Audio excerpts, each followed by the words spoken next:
Hey, what's going on, your Charisma team? Nathan Olson here from yourcharisma.com, helping you create your brand your way. On this channel, we do a lot of social media marketing help as well as Instagram tips, so if you have not already subscribed, please subscribe. Today, we're going to be going over 10 Instagram organic growth hacks for you in 2020. Find out how to stand out, coming up.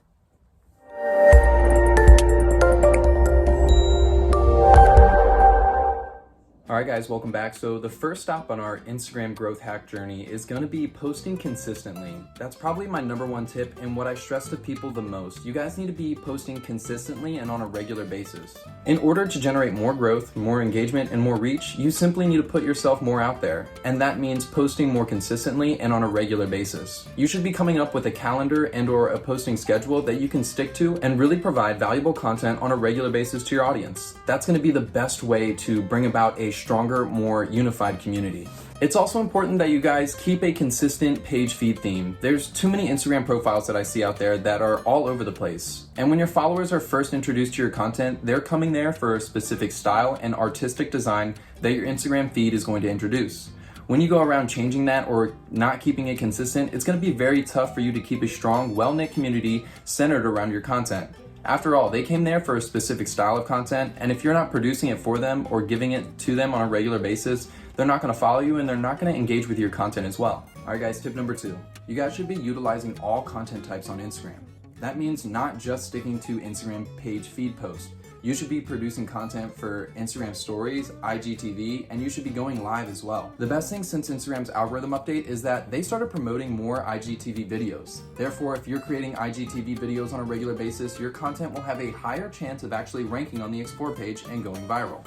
So you should really be producing more videos on a regular basis. One great thing about both Instagram Stories and IG Live is that when you put out new content on Instagram Stories or when you launch a new live, you instantly shoot up to the top of your followers' homepage feed and you become a highlighted icon for all of them to know. Not only that, IG Live sends out a ton of notifications to all of your followers to let them know that you just went live. And what is a better way to reach and connect with your audience as well as reach new audiences than going live and sharing more content on your stories? Think of every content avenue as a potential touch point for anyone on the Instagram platform. If you're solidifying yourself to only one area where people can find you, it's going to be really tough to get new followers and reach new audiences. However, if you're producing content for all of the channels, you're going to have a wider spread and therefore a wider net to capture more reach and more of your audience. Tip number 3, hashtags. When it comes to using hashtags on Instagram, you're allowed 30 on every single post.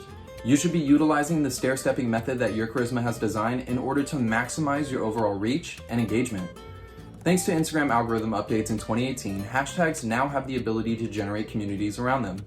People can now follow specific hashtags in order to get more of that type of content into their Explore page feed theme, meaning that you have a direct opportunity in order to jump in front of new faces and new audiences. But what exactly is the stair-stepping method? Well, we've talked about it in other videos, so I'll give a brief synopsis here. The stair-stepping method essentially divides your 30 hashtags into groups of importance.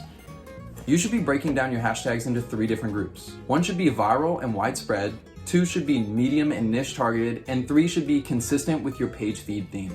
When you utilize these hashtags in unison, they'll really give you a boost because those lower, more specific, medium targeted hashtags, when you start to rank for those, you'll start to accelerate your engagement and your growth, allowing you to actually rank in those viral top niche hashtags that are typically really tough to get your content shown in. So the way the stair-stepping method works is you start at the bottom of the hashtag staircase and you slowly work your way up through engagement and promotion. But you need to start with the really specific hashtags first and grow over time. So when it comes to this breakdown, I typically follow 5 viral niche hashtags, 15 medium niche content specific hashtags, and then 10 Instagram feed theme consistent hashtags. So in all we have 30, but they've been split down into a really specific subgroup and they change from post to post because not every single post needs exactly the same hashtags. The medium niche hashtags should be changing in almost every single post, while your Instagram page feed theme hashtags will remain a little bit more consistent. But always remember to be utilizing hashtags in every single post. They really give your content a free promotion into the Instagram community. Tip number 4, writing meaningful captions. It's all too often nowadays that we see Instagram posts that almost seem like they have thoughtless captions.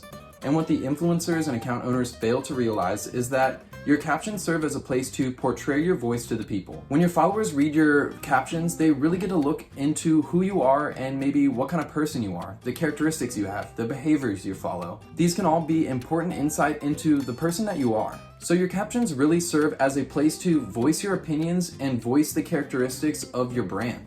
This is the perfect way to build and even strengthen the relationship between follower and account owner. So you should be writing meaningful captions on almost every single one of your posts, and including call to actions. You should be telling the followers what to do next. All right guys, we're halfway there. Tip number 5, and this is probably one of my favorite organic Instagram growth hacks. It's gonna be shout out for shout out. Now, this has been something that's been utilized since the very beginning of Instagram, and it still holds true today. Shout out for shout out is essentially where one account shouts out the other account in return for a shout out on their account. And what this allows for a cross-pollination of followers and communities between the two accounts. The best part about shout out for shout out is that the account owner is actually promoting you, meaning that they're telling their community members to, hey, check this person out, which adds a layer of trust and a layer of reliability that wouldn't normally be there had you introduced yourself cold to the community. So coming through the account owner and utilizing this shout out really warms you up to the community that you may have not been introduced to in a really nice way. Tip number 6, you guys should always be in tune with the top trends and topics that are on Instagram right now. Think about quarantine. There are so many quarantine videos, quarantine tutorials, different home activities that are being promoted right now on Instagram. Even Instagram itself created 2 new stickers for their stories so we could start categorizing quarantine content from regular content. So this quarantine content is really a viral trend right now. So many people are in the same exact situation you and I are in, where we're stuck inside and we have nothing to do. Therefore, creating content specifically for that individual is going to be the best way for your content to explode and go viral. The best type of content is the most relatable content, and that has to do with trends and topics. The best part about top trends and topics is you know exactly what the audience is looking for, giving you some insight that most other account owners don't have or just simply aren't looking at. This gives you a competitive edge and really allows you to fine-tune your content to match exactly what the Instagram community is looking for. Tip number 7, you guys should be connecting and collaborating with just about everybody on the platform. This is going to be the best way for you to grow and really reach new audiences. However, the only way you're going to be able to connect and collaborate is if you're an active and engaged member in the community. That means spending more time on the platform, going through the communities, and really talking to people in the captions, and even engaging on influencers' posts.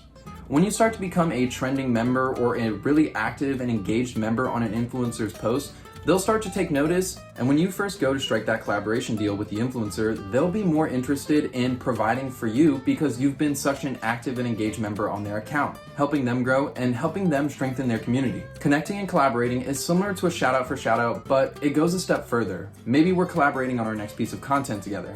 Maybe we're collaborating on our next video. Maybe we're collaborating on a giveaway. There's a ton of different ways that 2 or even more than 2 accounts can come together and really collaborate and bring a ton of value for both audiences. And this is what's going to allow for that cross-pollination that we talked about before. You're spreading your following amongst all the other influencers, and they're doing the same for you. We're helping everybody grow by helping each other. Tip number 8, reward followers for engagement. Now, I see this a lot in my personal niche, the sneaker and reselling. I see people reward followers with essentially cash bounties.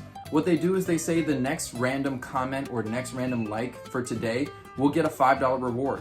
And what does that do? That boosts their comments and likes and shares for almost all of their posts. They're essentially putting out an unclaimed bounty to their followers saying, hey, if you engage with my content, I'll give you a little bit of money. And for most followers, they'll take the extra step or the extra 2 seconds it takes to go through and like or even leave a comment. And as we've known with the Instagram algorithm, engagement counts for everything. Captions and comments typically are a little bit higherly weighted than likes. So when we see those $5 caption or comment bounties, we know that the influencer or the account owner is probably a little in tune with the Instagram algorithm. But these follower engagement rewards don't have to just be monetary prizes. They can be products, services, maybe something else that your company or business or brand can offer of value to your audience. You know, you want to keep it simple and consistent. That way followers know that if they continuously engage with your content on your account, that they have a high chance of receiving one of these gifts, receiving one of these prizes. Tip number 9, Creating community pods. Thanks to Instagram's DMs, we now have the ability to connect and communicate with just about anyone all around the world. However, when it comes to Instagram DMs, I think a better use of it is really connecting and communicating with your followers. That means creating active, engaged follower pods for your community. Find out who's active and engaged amongst your followers based off maybe the most recent captions or the most recent likes. Invite them to these follower pods in your DMs where you can connect with them and collaborate. Maybe find out what they like about your account or what they don't like. You can use this information to further optimize your Instagram account and maybe even your content. Use them as a beta testing for maybe your new page feed theme or even new stylistic changes. Businesses and brands do this all the time. They're called focus groups. It's your target audience in a small group where they test new ideas and new content in order to get an idea on what the market might like. Use this in the same exact aspect with your follower DM pods. You can use this as your beta testing ground for new ideas, new content styles, and new upcoming products that you might think do well for your community. Alright guys, last but not least, tip number 10, utilizing Instagram ads and promotions to really push your content to new audiences. Since Instagram's algorithm update in 2019, organic reach has really been on a decline. It's been tougher and tougher for Instagram accounts to grow from 0 to 10K really quickly. However, thanks to Instagram ads and promotions due to Facebook Ads Manager, you can pay to reach new audiences that you normally wouldn't really be introduced to. You can create brand new targeted audiences on a variety of demographic interests and behaviors. And what this really allows you to do is fine-tune and specifically choose who you want to introduce yourself to. Let's say, for example, in my instance, I'm in the sneaker and reselling industry. So maybe I only want to reach new members who have an interest in both sneakers and or an interest in financial income and reselling. So those are two different audiences that I could create two different pieces of content for and run Instagram ads in order to drive them back to my profile. If they like the content that they saw in the ad and they arrive to my profile, chances are they'll probably convert to a follower because they were interested in my content in the first place. This is the perfect way to bypass Instagram's organic reach kind of limiter by essentially paying to reach new audiences. In order to create some of these promotions, simply just go through your posts and find out which ones organically already received a really high amount of engagement. Then simply create target audiences and create a small promotion in order to test these pieces of content amongst your targeted audiences. Optimize, refine, and reproduce different content that you think might do better for different audiences.